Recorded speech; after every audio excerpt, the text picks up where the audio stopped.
Hai Sepat yang kedua ini merupakan rangkaian acara Milad Himasepa yang ke-18 tahun. Sebelumnya, perkenalkan saya Nur Septiaviani dari Angkatan 2022 Program Studi Sosial Ekonomi Perikanan. Di sini kita sudah kedatangan narasumber Hai Sepat yang kedua. Kepada narasumber saya persilahkan. Baik, perkenalkan, nama saya Sinta Wulandari. Saya diamanahkan menjadi Ketua Dewan Perwakilan Mahasiswa Fakultas Perikanan dan Ilmu Kelautan Universitas Mula Warman. Saya angkatan 2020. Saya program studi Sosial Ekonomi Perikanan. Kesibukan di luar kampus saya yaitu saya mengikuti tari dan juga duta damai. Nah, tadi kan di sini narasumber kita sudah memperkenalkan diri nih bahwa beliau di sini menjabat sebagai Ketua Dewan Perwakilan Mahasiswa FIK Unmul. Nah, di sini saya akan menanyakan nih tentang terkait isu yang akan Mbak tanggapin tuh seperti apa sih sebagai Ketua DPM di sini tuh, yaitu tentang mahasiswa perikanan dan ilmu kelautan di FIK Unmul ini.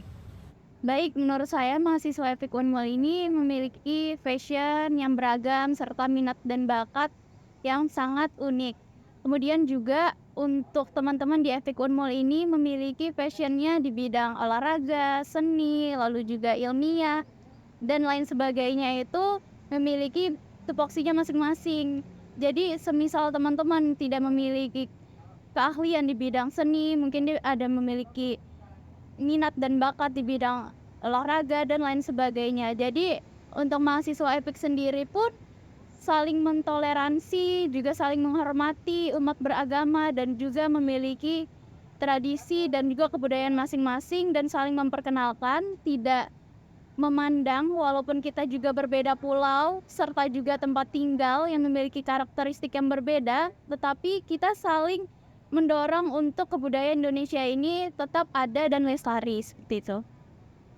Nah, tadi kan kita sudah mendapati tanggapan dari Mbak Sinta nih bahwa ternyata mahasiswi perikanan dan ilmu kelautan itu tidak hanya dari satu daerah yaitu Kalimantan Timur, ternyata berbagai macam suku dan daerah.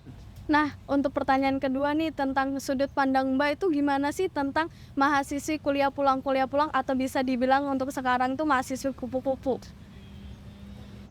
Menurut saya mahasiswi kuliah pulang itu dikarenakan beberapa faktor, entah dari keluarganya yang ada yang sakit, kemudian juga harus bekerja, ada yang juga latihan untuk menambah skill, entah dia olahraga ataupun kesenian, serta juga ikut pelatihan seperti menulis dan lain sebagainya. Jadi tidak dipungkiri bahwasanya kupu-kupu itu tidak mendapatkan benefit, tetapi ada juga apabila tidak mengikuti suatu kegiatan yang produktif itu, seperti tidur ataupun hanya malas-malasan bermain game di kamar, itu baru jadi mahasiswi yang tidak menghasilkan apa-apa di kemudian hari. Jadi untuk teman-teman yang memang tidak memiliki kegiatan di luar kampus, ingin menambah wawasan serta ilmu, relasi, dan lain sebagainya itu bisa nih ikut organisasi bersama teman-teman di kampus, lalu juga ikut organisasi di luar kampus yang memiliki tujuan sama dan juga menambah skill independen kita dan juga skill leadership kita seperti itu. Jadi bahwa mahasiswi kupu-kupu itu ada yang non-produktif yang mungkin sama sekali tidak menghasilkan di dalam kampus, tapi mereka mempunyai kegiatan di luar kampus. Sedangkan yang produktif itu adalah yang menghasilkan skill leadership atau benefit. Ya. Nah, untuk pertanyaan yang ketiga nih, gimana sih tentang tanggapan Mbak terkait lingkungan organisasi yang mendiskriminasi perempuan? Tentunya tidak dapat dipungkiri, organisasi pun memiliki diskriminasi apabila perempuan mengikutinya, yaitu seperti penomorduaan bahwasanya perempuan tidak bisa memimpin, perempuan itu cengeng, lalu kemudian juga citra buruknya juga seperti apabila perempuan mengikuti kegiatan dan pulang malam itu adalah perempuan yang tidak baik, lalu juga seperti citra buruk lainnya juga pun ada di sudut pandang teman-teman yang berpikiran sempit seperti itu. Jadi sebagai perempuan kita harus membuktikan bahwasanya kita adalah wanita yang berpendidikan, memiliki pengalaman yang luas, kuat, dan mandiri. Yes. Jadi tanggapan dari Mbak Sinta tadi itu bahwa bisa kita simpulkan bahwa perempuan itu bisa menjadi pemimpin, bisa menjadi ketua, bisa juga melakukan yang mungkin laki-laki bisa lakukan juga, dan kita juga bisa melakukan. Dan mungkin yang memikirkan bahwa perempuan itu lemah dan cengeng itu mungkin hanya orang-orang yang mempunyai pikiran yang sempit yang memikirkan hal itu. Nah, selanjutnya nih saya akan menanyakan tentang terkait lembaga yang sekarang nih Mbak Sinta sedang diamanahkan tuh kayak sebagai Ketua Dewan Perwakilan Mahasiswa di FPIK Unmul tuh seperti apa sih Mbak? Bisa dijelaskan dari tugas dan fungsinya dulu? Baik, fungsi dari DPM FPIK Unmul ini diatur oleh ada ART juga, yaitu di bab 6 pasal 13, yaitu yang pertama fungsi legislasi sebagai perwujudan DPM pemegang kekuasaan membentuk undang-undang. Kedua, fungsi pengawasan dilaksanakan melalui atas ada ART dan garis-garis besar haluan kerja organisasi gitu. Nah, tadi kan sudah dijawab nih sama Mbak Sinta dari tugas dan fungsinya di DPM itu seperti apa. Nah, sekarang ada lagi nih tentang mekanisme keanggotaannya dan periodisasi lembaganya itu seperti apa sih Mbak?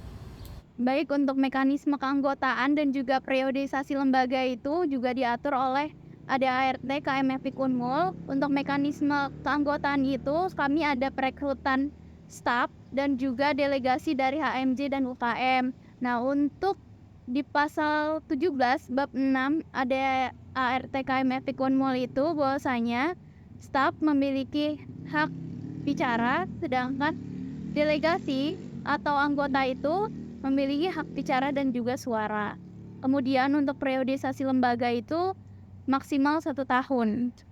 Nah, ternyata nih di DPM atau Dewan Perwakilan Mahasiswa di Perikanan itu tidak saja mengawasi dan mengevaluasi BEM dan membuat produk hukum, serta mereka menjalankan organisasi yang diatur oleh ADART KM FPIK Unmul. Saya selaku moderator Hisepat mengucapkan terima kasih kepada narasumber kita yaitu Mbak Sinta sudah meluangkan waktunya untuk menjadi narasumber Hisepat yang kedua. Sebelum ditutup, pesan-pesan untuk Mbak Sinta itu gimana sih untuk terkait mahasiswa dan mahasiswi yang masih ragu untuk bergabung di dalam dunia organisasi? Jadi untuk teman-teman yang masih ragu bergabung di organisasi, stop, jangan ragu. Jadi untuk teman-teman yang di organisasi ini bisa mendapatkan hal-hal yang bermanfaat untuk diri sendiri maupun juga menambah relasi di luar, yaitu yang pertama kita akan mendapatkan skill leadership di mana kita dapat memimpin orang lain dan juga memimpin diri sendiri. Kemudian kita juga dapat memanajemen waktu antara akademik dan juga organisasi.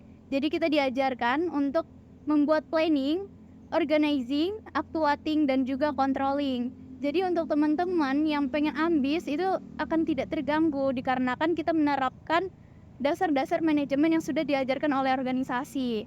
Kemudian kita juga menambah relasi dari berbagai tempat, tidak hanya dari kampus tetapi kita juga dari universitas maupun pihak pemerintahan maupun dari teman-teman yang berasal dari luar daerah seperti itu. Lalu untuk teman-teman nih yang masih ragu, kita sama-sama ya berproses. It's not the end of the world to restart and try something new. Jadi tidak ada kata terlambat untuk teman-teman berproses. Yuk kita di sini merangkul dan sama-sama untuk bersinergi memajukan Indonesia ini. Baik, terima kasih kepada moderator, Himasepa dan juga pihak terkait yang telah mengundang saya menjadi narasumber dalam tema perempuan dan organisasi. Semoga kegiatan ini juga bisa menyongsong teman-teman dan berpikiran luas untuk kedepannya.